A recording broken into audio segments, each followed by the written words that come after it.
ci kàddu gi mbokk yi nuyu leen rafetlu ànd bi ak rajo Futurs Médias ni ñu ko junjoon ci bopp wi la ñuy duggee ak yéen ci yàkkali gi doore xibaaru digg bëccëg gi ak lu ñeel ndem si yàlla Pape Diouf bés ni tey la génnoon àdduna fanweeri fan ak benn ci weeru mars 2020 di nit ki njëkk a ñàkk bakkanam ci coronavirus bi ci réewum Sénégal moom ci pàttali ne woon ni jamono njiital olympique bu Marseille club football la bu nekk fële ca France tey jii nag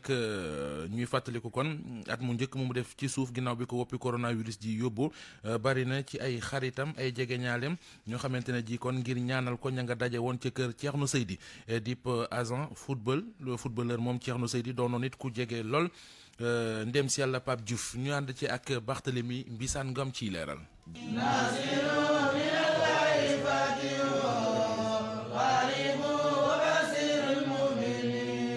xol yi tooyoon na lool ci suba ay ñaan wàcce kaamil jagleel ko ki fi jóge di Pape Diouf. nit ku yàlla dogal mu génn àdduna ngeen toog ba at bi dellu si ne ñun kat ñu ñëw defal ko lu gën a rëy muy alquran innahu la quranul karim ne fii kitaabin maknuunin laa yamassuhu illa al mutahharun ne nag waaye tanzilun min rabbil alamin ngeen di ko defal Pape Diouf. njaboot gi xarit yeeg ay jege ñaale ñoom ñëpp a delloowaat njukkal ki fi ne woon président bu olympique bu Marseille Thierno Seydi di agent de joueur mi nga xamante ni Pape Diouf daf ko jàppee woon doomam ne daal métti na ci xol te Pape Diouf warul a fay. ba léegi métti baa ngi ci ñun parce que ñëpp xam nañu sama diggante ak Pape parce que nee nañ mën naa doomam mu doon loo xam ne dama koy ndamoo donc tey bu defee Pape génn àdduna dama bàyyi effectivement dama bàyyi lépp lu ma doon def ñëw Dakar pour wàcceel ko kaamil parce que loolu laa ko ameel fu mu ne nii ñun ñëpp xaritam njabootam yëpp loolu lañ ko ameel donc loolu tax ñu ñëw man ak samay xarit ñu bàyyi lépp lu ñu amoon lu ñuy def ñëw ne dañuy ñëw fekkee wàccee kaamil bi ba pare dem ziar ko ci bàmmeelam. bokk na ci ñi nga xamante ni def nañu déplacement bi tey Marcel Desailly nekkoon international français moom nee na tiis la amee ba tey waaye nag xelam dal na bu xoolee ba gis liggéey bi nga xamante ni kii di Pape Diouf def na ko. oui il n'est plus là on est triste. waaw métti na loolu waaye dañuy dal di muñ rek te boo seetee ñi fi nekk ñëpp ku ci nekk da nga jàpp ni am na loo seq ak Pape Diouf donc loolu moo waral ni tey jii ñu nekk fii ngir rendre ko hommage. Pape nous appartient. Laurent Fournier moom it di international français bokk na ci délégation bi moom sax nees tuut du mën a yeggali ay kàddoom ndax ay rongoñ ne demu Pape Diouf bi marqué na ko lool moom Laurent Fournier jot na liggéey ak Pape Diouf fale ca Olympique Marseille. moi j'avais pas eu l'occasion. moom Pape ba mu génnee àdduna ak léegi aw ma benn yoon chance ngir daal di ñëw jàkkaarloog moom loolu nag tey am na ndax ñëw na ziare ko ci li nga xam ne moo di bàmmeelam te sax li ma ko daan faral wax ba ñu nekkee ca Marseille moo di newoon naa ko Pape yow moomatoo sa bopp yow àdduna moo la moom. ça appartenait pas. Pape Diouf ba mu génnee àdduna ak léegi def na at tey jii nag ñu xëy di ko wàcceel kaamil délégation bi ba mu ca noppee ca la jubal ca bàmmeelam ngir rek gën ko mën a ñaanal ci fàttali nag Pape Diouf nag nekk na koo xamante ni moom la feebar bi di mbas mi njëkk a yóbbu fii ci Sénégal.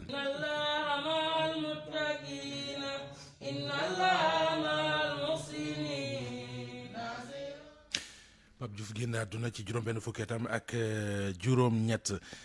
wopp coronavirus yi ba mu ko tëralee ma nga woon ñu entré woon ci hôpital Fann centre de traitement ba foofee fa la nekkoon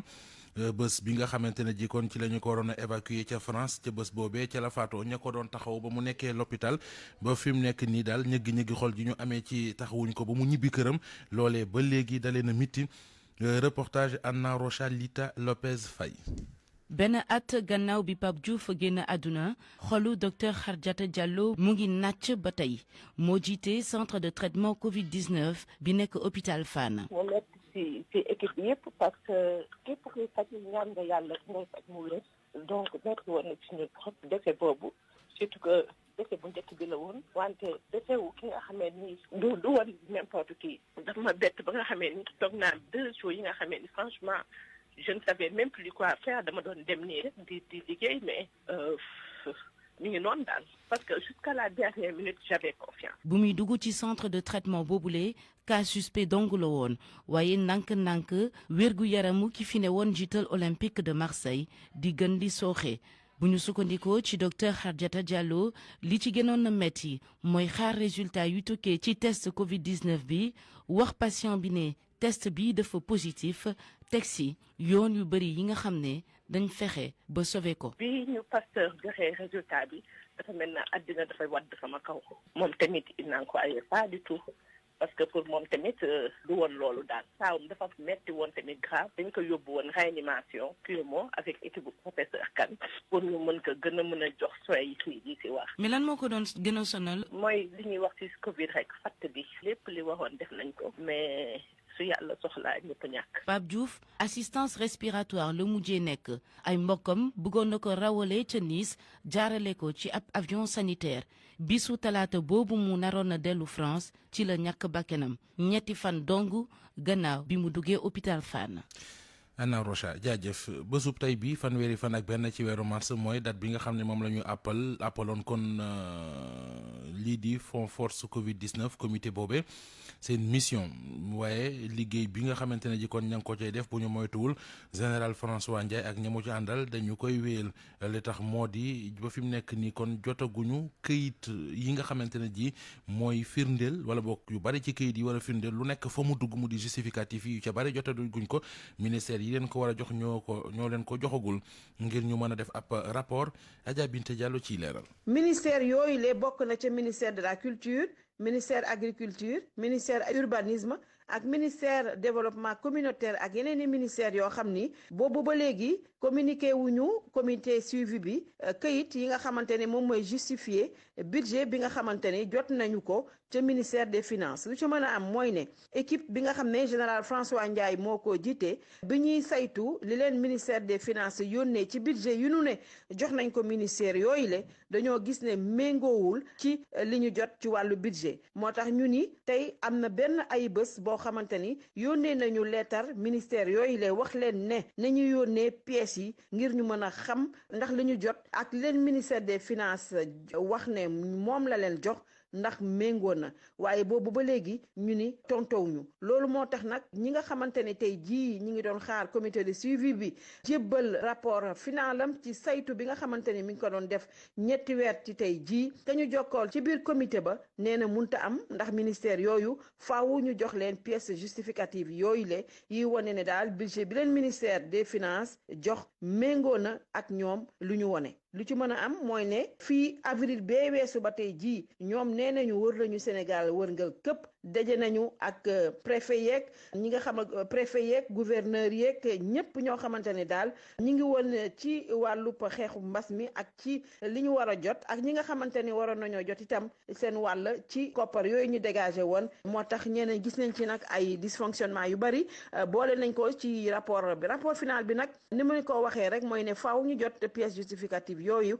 bu ko defee bu ñu ko jotee ba noppi soogu mën a nag def benn plénière boo xam ne si la ñuy valider rapport final bi daal di koy mën a yót nag ki nga xamante ni mooy président de la république fàttali rek ne fonds force Covid 19 1000 milliards la woon maanaam junniy milliards suñuy koppar yoo xamante ni génnee woon nañ ko ngir financer dépenses yi nga xamante ni moo waroon a mën a xeex mbas mi ci première vague bi te itam jàppale secteur yi nga xamante ni mbas mi da leen laal bu baax a baax. ci woowu la wàll Momar Ndao di ko bokk ci boobu le comité xam leen ne rapport ba liggéey nañu ko ba mu yemb li ñuy xaar mooy njiitu réew Macky Sall appal leen bés bu ñu mën a dem ngir yóot ko Momar Ndao ñu déglu ko Mohamed Ali Mouba. amul retard parce que comité bi dafa am benn décret boo xam ne moo ko créé décret bi nag moom numéro mooy 20/20/965 décret bi dafa wax ne ci article 7 am mission bi nga xam ne mooy mission comité de suivi bi mi ngi jeex ñetti weer ginnaaw bu mbir mi maanaam liggéey bi yembee liggéey bi nag 31 décembre lay yemb parce que dafa ànd ak budget bi kon 31 mars ci la ñuy jeexal suñu liggéey mais dañ ne buñ ko jeexalee ba pare nag léegi dañuy defar rapport mais ñun sax rapport bi pare na ba pare waaye li ñu waxoon mooy bu jeexee ba pare ci la ñuy def rapport jébbal ko chef de l'État mais ñun suñu rapport pare na léegi chef de l'État la ñuy xaar rek mu jox ñu date waaye rapport bi pare na. waxtaane ba léegi wàllu wér gi waaye ci weneen anam diwaanu Ziguinchor la ñu jëm foofee la ñu fa seetlu moo di bu ñuy xool mbirum anémie di ñàkk deret ak ni mu fësee ci école yi Ziguinchor bokk na ci ñi ko ci ëppale xale yu jigéen ñi foofee nag ñooy gën a sonn li leen koy jural bokk na ci daal bu ñuy gis mbaax la ñuy perte ci deret dafay bari goo xamante ne ji ñaare ngir ñu dabwaat ko day jafe ngir nag seet nu ñu leen taxaw ba loolee ñu bañ caa dundi jafe-jafe ma waral campagne bu ñu amal ngir sol leen fer ba ñu mën a kon doyle deret inspection académie bu diwaanu Ziguinchor moo indi xalaat boobe yéene ji bokk na ci rëq-rëq yi am ci njàng mi ak niveau élèves yi dellu gannaaw te loolee di ko waral daal di dakk Ziguinchor Lamine Ba. enquête bu OMS amal moo ko wone Sénégal région yu bëri dañ fi nemmeeku li nga xam ne moo di anémie te li koy faral di indi mooy ferñeent yi nga xam ne war na nekk ci deret bi mu koy ñàkk bu baax a baax Ziguinchor bokk na ci diwaan yi nga xam ne nag bëri na fi lool te liñ ci gën a seetlu mooy xale jigéen yi lay gën a dal ndax ñooy faral di gis seen i mbaax weer wu ne loolu tax ba lu ñuy ñàkk ci ay cours ci école yi dafay faral di bëri xeex loolee moo tax a jóg inspection d'académie bu Ziguinchor jamono ji nag ñuy amal campagne joxum garab xale jigéen yi ngir xeex loolee Cheikh Faye moom mooy inspecteur d'académie bu Ziguinchor. mbirum fer prévalence bi dafa kawe parce que xale yu jigéen ñi dañu am particularité ne ñoom dañuy gis mbaax weer bu nekk te mbaax boobu deret bi ñuy gis dañ ciy perte ale fer ba tax na ferñeent yooyu suñ manqué ci sa deret da ngay teel a sonn ba tax na loolu mun na tax ngay faral di feebar wala ngay faral di sonn sa concentration du mat loolu yëpp day am jeexital ci njàng xale mi donc ci ay résultats scolaires am. campagne de supplémentation en fer boobee nag ñu ngi koy amal ci jamono ji nga xam ne nag waajur yu bëri nanguwuñu seen doom yi jël ko ba tax na inspection d'académie bu Ziguinchor sumb ab waxtaan boole ci loxoy ñi nga xam ne ñooy acteurs communautaires yi ak leader d'opinion yi ngir ñu mën a waxtaan ak njaboot yi ba ñu nangu supplémentation boobu lee moo tax dafa jaadu woon ñu toog wax ak askan wi pour que ñooñu itam suñ demee ci école yi ak ci gox-goxaan yi mun a wax ak waajur yi mun a wax ak jàngalekat yi mun a wax ak élèves yi pour que loolu ñu nangu ko parce que loolu njëriñ rek moo ci nekk. ñi nga xam ne ñoo yilif wàllu njàng beeg njàngale mi fii ci région bu Ziguinchor ne nañu fas nañu yéene topp li nga xam ne mu di campagne de supplémentation boobee ngir mbébét yi nga xam ne nas nañ ko mu jëm ci wàllu jot ci ñu bëri ci vaccination boobee mu mën a antu Lamine Ba Ziguinchor rajo Futur Média. Lamine yéen ngeen ak rajo Futur Média di fi déglu xibaaru digg bëccëg gi 13h13.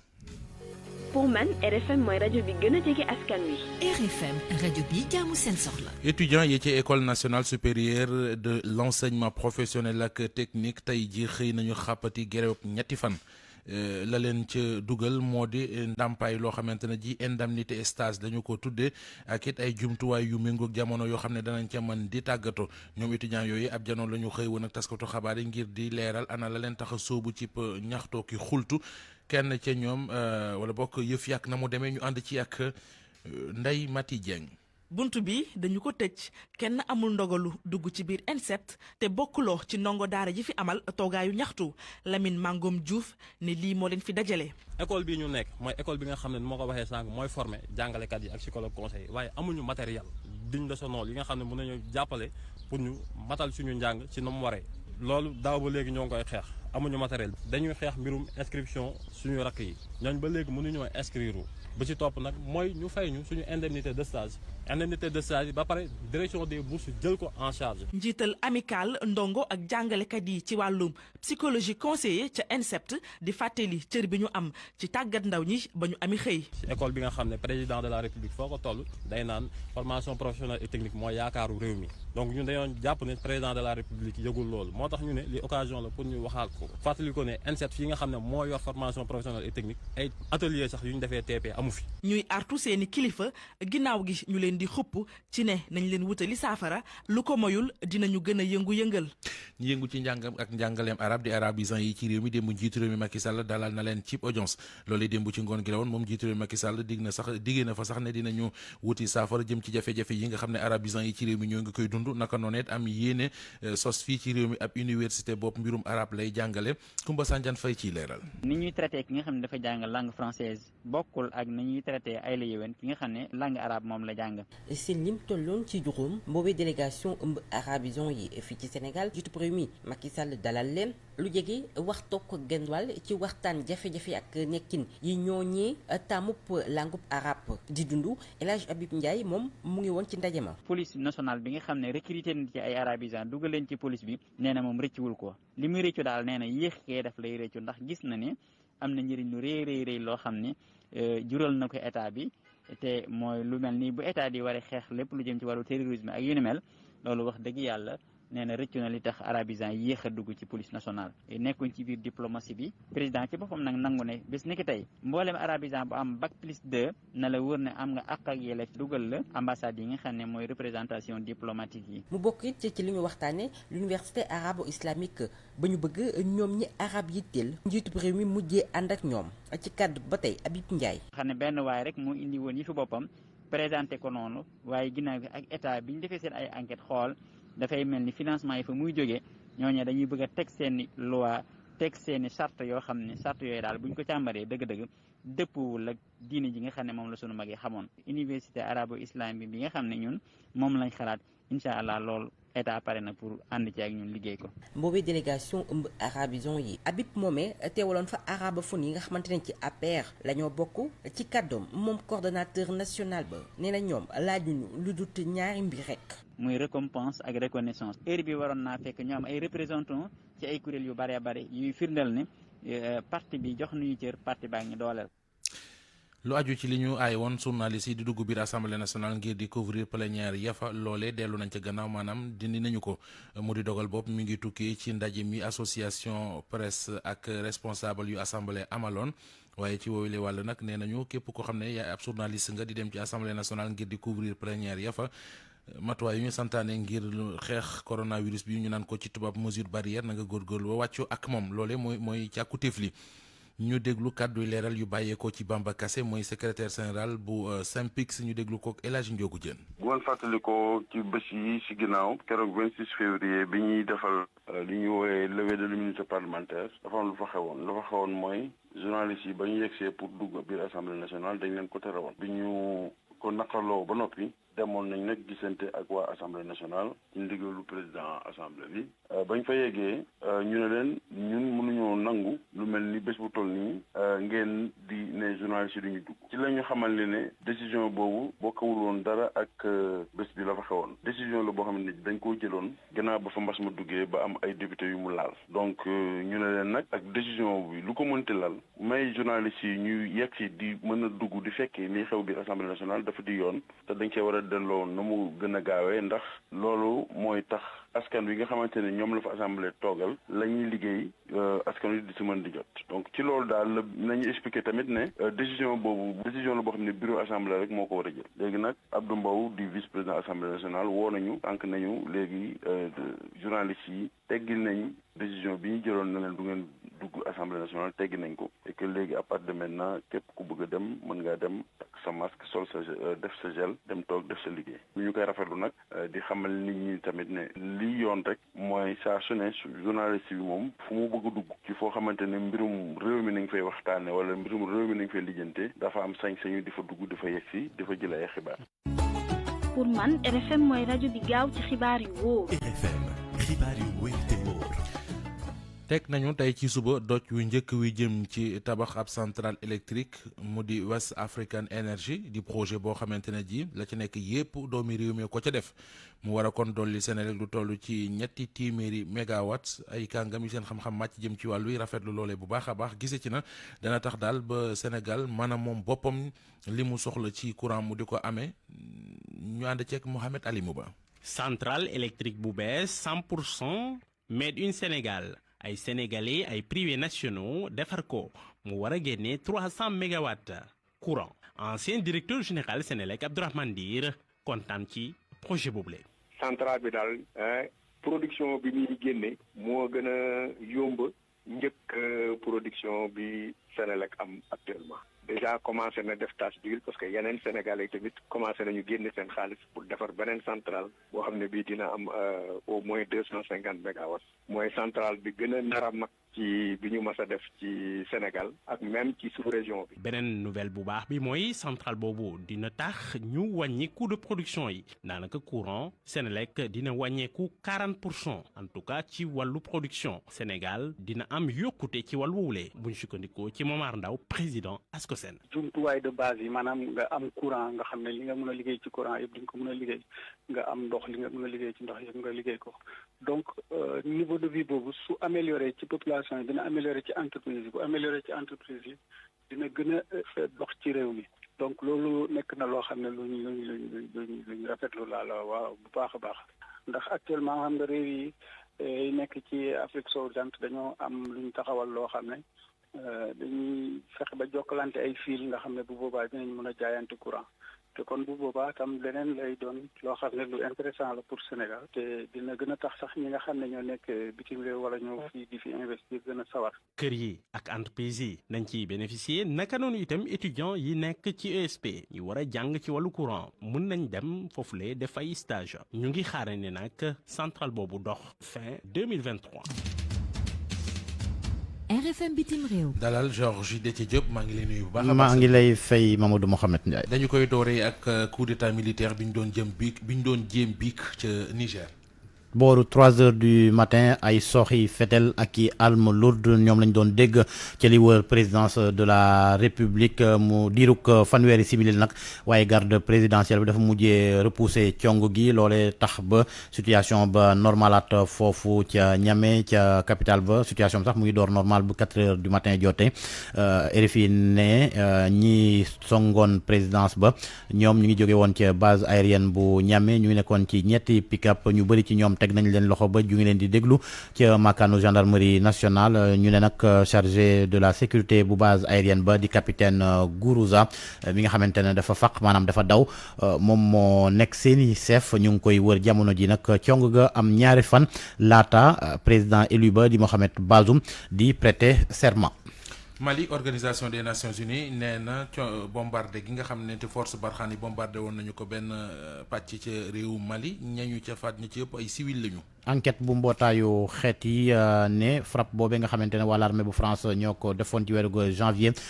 te mu faatoon lu toll ci fukki civil ak juróom-ñeent ci ab mariage la ñu nekkoon waaye nag du ay jihadiste comme nag Paris waxee woon boobu ba léegi waa France nag àddu nañ ca jaarle ko ci kàddug ministère des armées ñu weddi tuuma yooye ne bavure amul am njort gu ñaaw itam ci boobee rapport am li nga xamante ne seen xel da ca tey enquête ba nag ñaka def moo di division des droits de l'homme bu mission de l'ONU foofu ca Mali police scientifique bu mbootaayu xeet yi jàppal leen ko ci wàll woowee ca Tanzanie moom ñeent fukki nit ak juróom ñoo ñàkk seeni bakkan ñaar fukki fan ci weeru mars gi ñu weesu ci stade bu Dar es Salaam loolee la police bu Tanzanie xamle démb ñoom nag ñu ngi faatu ci ab buuxante wi amoon jamono ji nga xamante ne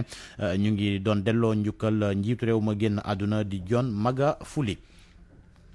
man na wala yow. yow ñu waxtaanee lu aju ci acquittement Laurent Gbagbo cour pénale internationale tey jii ci àllarba ji ca la ci wax lu leer. jugement bi xam naa ne sax mën na am wàcc na waaye 13h lañ ko commencé lire ca chambre d'appel bu cour pénale internationale bu dëgalee acquittement ba nag bu njiitu réew Côte d'Ivoire ba woon mbir ma falay yem bu ñu demeewul nag ab beneen procès bu bees la ñuy door ni que accusation bi bëggee Laurent Gbagbo ak Charles Blé Goudé ñu ngi leen acquitté woon ci weeru janvier atub 2019 bàyyi leen sous condition weer a ca tegu woon ñoom nag liñ leen doon toppee moo di crime de guerre crime contre l'humanité naka noonu ay meurtre ak viol ak jëfin gu ñaaw jàppale ni itam démb cour pénale internationale dafa dëggal ci appel condamnation fanweeri at bi ñu tegoon ci ndodug chef de guerre ba woon Bosco Taganda moom dañoo jàpp ne crime de guerre la def ak crime contre l'humanité yi nga xamante ne jamonoy atu 2000 la woon ca République démocratique du Congo jeexalee xibaar yi ak crise ba ca Birmanie mbootaayu xeet yi da ci def ab réunion d'urgence bu conseil de sécurité tey lay doon tey àllarba loole nag ngir jàmm delluwaat foofe ñaawteef yi nga xamante ne ñu ngi koy def ñu jeex takk démb rek juróom-ñetti nit lañ fa faat force de sécurité yi ñoo def lu ni mel loolee association d'assistance aux prisonniers politiques moo ko xamle moom association boobee sax nee na coup d'état bi ba léegi lu ëpp juróomi téeméeri nit faat nañ leen foofu ca Birmanie.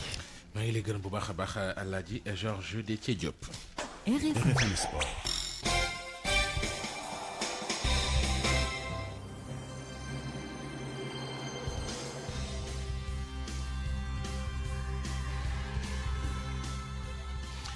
tàggat yaram ñu ànd ci ak Cheikh Tidiane Diagne Cheikh maa ngi lay nuyu. maa ngi lay fay Mamadou Mohamed Ndiaye. at ca ba Pape Diouf génne àdduna ak léegi ku ñu ràññee woon ci football. tax nañu yëngu ci football it fàttali ko delloo ko njukkal. waaw ni ki tey jii ci suba gi sax la ñu ko doon amal cérémonie d'hommage boobu ca kër Thierno Seydi moom mi nga xamante ni mën nañoo jàpp ni sax kii di Pape Diouf baayam la woon ci loolu nag ma nga am ci teewaay yéen ci ay nit yi nga xamante ni ràññee ko nañu loolu ci football ku ci mel ni Marcel Desailly nekkoon olympique bu Marseille doon ren capitaine bu équipe nationale nationale bu France ci mbir moom la sax ñi nga xamante ni daal ñoo ànd ak ki nga xamante ne moo di Pape Diouf la ñu xam ne moo di Pape Diouf bokkoon na ci li ko gënoon yitteel daal Sénégal jël Coupe d'Afrique des Nations ca ba muy dund mu mel ni ki daal lu ni mel tey ji jot na équipe bi daal di ko def ci kaddu kii di Saër Seck moom mi nga xamante ne vice-président la ci biir fédération sénégalaise bu football ñu déglu ko ci micro Barthélémy Ngom. liggéey rek ndax Pape moom de toute façon liggéey rek la xamoon. waaw mbébét googu nag di mbébétu gagné Coupe d'Afrique mooy suñu mbébét ñun ñëpp di ñaar rek suñu borom mu yeggali ko en tout cas ñun du ñu jóg ci di liggéey pour mën a àgg ci loolu lépp loo xam ne mën nañ ko bu soobee yàlla danañ ko def jaam nag ak pexeem suñu borom ak dogalam di ñaan suñu borom yeggali boobu mbébét dogal ko ndax ñu mën a andi fii pour askanum Sénégal yëpp Coupe d'Afrique am ci xalaat nag ci Pape parce que bu boobaa xam nañ ne fa mu nekk macha allah dana talli dana dal ndax loolu mbébétam la woon mbébét bu am solo. des ci wàllu football waaye gi la yoon ci terrain bi ak Sénégal li mu football démb bu diggam ak Eswatini na Aliou Cissé doxalee mu di coaching bi gaa ñi am na ñu ko jàngat. waaw ndax moom Aliou Cissé gannaaw bañ ko tabee mu doon sélectionneur bu équipe nationale bu Sénégal juróom-benn at ak lu tegal ma nga ca mu mel ni ki daal boo bokk léegi ña ngay xaar ba tàmbale sax xat yi ci lu jëm ci fond de jeu tamit ñu gis ni daal daanaka amul dara yi nga xamante ni daal mën nañ ko ci jàpp rawatina nag démb suñu jongante gu doon dox suñu diggante ak ñi di waa Eswatini ci wàllu qualification Coupe d'Afrique des Nations Cameroun 2022 Sénégal daal di am jafe-jafe loolu laata sax ñu koy daal di lijjanti loolu nag ki nga xam te ne mooy suñu naataango gi di Pape Lamine Ndour am na ay kàddu yi nga xam te ne daal yëkkati na ko lu mu bëgg moo di daal ñu soppi lu bëri ci équipe bi laata muy yéex. match nul bu ñu def démb ak Eswatini dafa wane ne équipe nationale du Sénégal équipe bi bu ñëwee taxaw ci kawam day am jafe-jafe dëggantaan pour percer bloc bi ba gis nañ ko keroog ak Eswatini bu mu dugalee 5e minute Sénégal da ci daw ba 90e minute lay doog a dugal et loolu du yoon parce que boo amee ay joueurs yoo xam ne du poste de gardien de but à l'attaque ay joueurs yoo xam ne ci ay club yu mag a mag la ñuy jouer Europe te Sénégal di am problème dugal but des fois dans des matchs ça c'est pas normal. loolu day waral ne suñu coach bi dese na de parce que mënoo am joueur yu mel noonu te ba léegi Sénégal en fait mënul dérouler mënul am benn identité de jeu mënul ñu ne lii de équipe nationale type du Sénégal la chaque match boo xoolee y a personne qui peut te dire que 11 bii mooy football wala lii mooy football parce que ça change tout le temps et loolu noonu il faut que Aliou Cissé jàngat si te il faut que mu nangu tamit ñu renforcer ko utal ko adjoint boo xam ne tamit dina ko mën a dooleel parce que gis naa ne adjoint bii mu yore nii mënu ko andil dara ci banc bi il faut oser le dire c'est un préparateur mental il n'est pas un coach c'est un préparateur mental te loolu fédération da ci war a xalaat bu baax a baax sinon génération bii ñu am nii ragal naa ne génération bi dinañ ko ñàkk te du gagner dara te génération bi dafa war a gagner coupe parce que génération bi c'est la meilleure génération actuellement en Afrique dafa war a gagner coupe. Pape Lamine Ndour di suñu naataango ci Richard Toll ñoom itam yëkkati nañ seen kàddu ci jongante gu dox démb ci diggante Sénégal ak Eswatini wax nañ tamit ci doxalinu kii di sélectionneur bi Aliou Cissé ñu ànd seeg Mamadou Diagne. boo xamante ne pendant combien d'années mënoo fexe ba am équipe type mënoo xam ba am système de jeu. mbetteel ak xol bu jeex la supporteru Sénégal yi fii si biir Richard Toll daal di àndal loolee nag gannaaw ba équipe nationale bu Sénégal daal di amee match nul si digganteem ak Eswatini équipe bu Sénégal bi lee daal di jël ñaari poñ si juróom-benn yoo xam ne mënoon na ko jël tax ba supporteru équipe nationale ku si mel na Lamine Bayla ak Laas di wane ñàkk ànd coach bii di Aliou Cissé. sama xol jeex na si coach bi man match bi sax mujj ma ko àggale ndax xol bi jeex ndax kenn xamul gars yi lañ doon joué daal kon footballu mbedd puis avec un mauvais coaching. problème bi yëpp entraîneur la football bopp la mais tey yow nga andi lii ëllëg nga andi kenn xamatul sax ba léegi kenn mënul wax Sénégal ban genre football lay football. équipe nationale bu Sénégal nekk première nation fii si biir Afrique loolee tax ba kii di Ndiak Mal di acteur mouvement nawetaan di xam leen kii di coach bi di Aliou Cissé war na xoolaat tànne fi muy amal ak système bi muy joué. mu nekk 4-4-2 bi wala 4-3-3 wala 3-5-2 équipe bi match yi nga xam ne day retrouver def match bu baax du barewul lool xëy na du cadre bi rek moo am solo lii nekk ci biir cadre bi nan lañ koy animer animation bi nag dafa am joueurs yu war a ànd. ngir moytu contre performance yi nga xam ni kii di tàggat gaynde Sénégal di Aliou Cissé mi ngi koy amal kii di Lamine Bayla Sène mi ngi sàkku si moom mu daal di xoolaat niveau de jeu équipe am bi lee. si coach bi ak système de jeu il faut mu bàyyi mu dellu si système bu mu amoon bi te mu nekk un vrai entraîneur.